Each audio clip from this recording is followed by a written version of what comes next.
next two episodes of criminal law are going to be quite a sensitive topic, and so I'm not going to go into a ton of details about cases, but I'm just going to say the rules, and then I think understandably why it's such a sensitive topic, and it's because it's about rape and how the courts have treated rape in the past and today. But we're going to start with the traditional approach to this act. And the traditional approach is to have forcible rape. And so the MPC defines rape as needing force or impairing the person's power to control their conduct, meaning if they're under the influence of drugs, alcohol, things like that. It's rape if it's against someone who's unconscious or against someone who's less than 10 years old.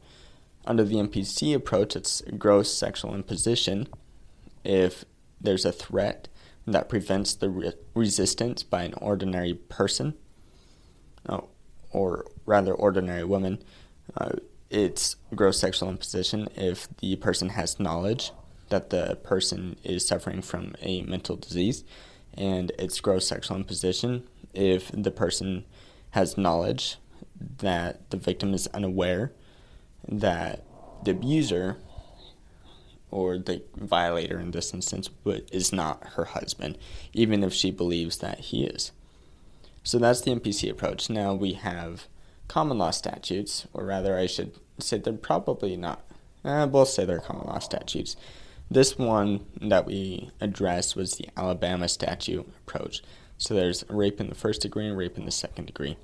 In the first degree, it requires forcible compulsion against somebody who is helpless or mentally incapacitated, against somebody who is older than 16, or against someone who is under the age of 16, under the age of 12. So someone who is older than 16 against someone who is under 12 years old, which is considered a critical age. In the second degree, rape in the second degree is when a person 16 or older does it against somebody who is over the age of 12, and then or if it's against somebody who is mentally defective. Okay, so there's a couple of requirements from these statutes that we learn, or the MPC approach that we learn, is that rape requires force and non-consent. To demonstrate rape, both these elements need to be met. And the biggest takeaway from one of our cases was that the force must be related to the act. A pattern of force in the past or a fear of force is not going to be sufficient to prove that the element of force has been met in order to show that there is rape.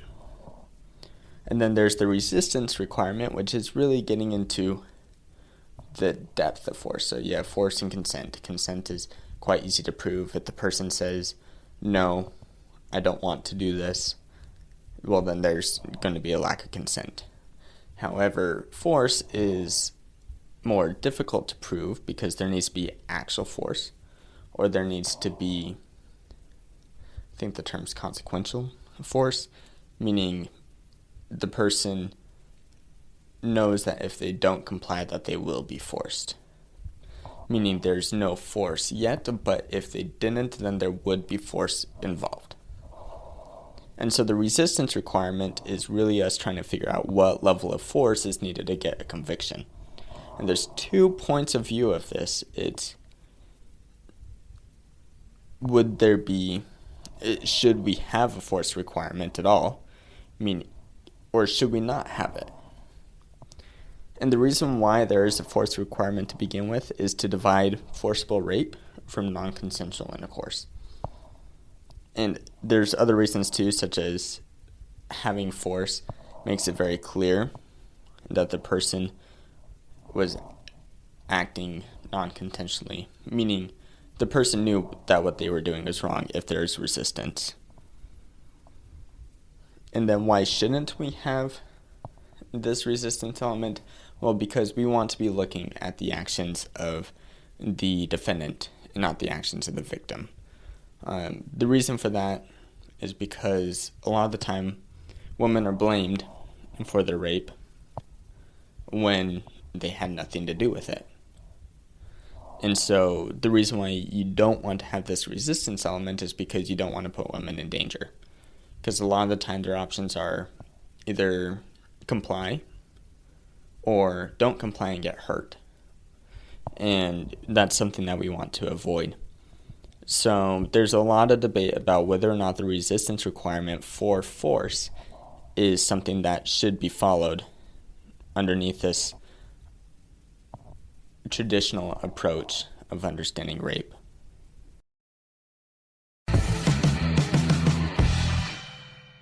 Thank you for listening to this episode of The Law Schoolers. Before I let you go, there are 4 things I want to say. The first thing is, if you enjoyed these episodes and if you enjoyed the website, I would invite you to go and join Law Schoolers Pro. And you can do that by going to lawschoolers.com/join. It's a way for you to support us, but there's also a lot of features there that I think you will enjoy.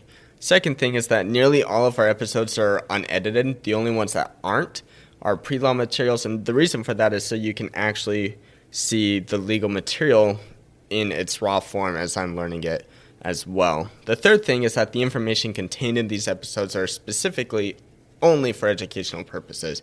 They're not to be used as legal advice, and with that, the fourth thing is, if it is used as legal advice, we are not liable. That is, Law Schoolers is not liable for any legal outcomes. Thank you again for enjoying the show. Have a good one.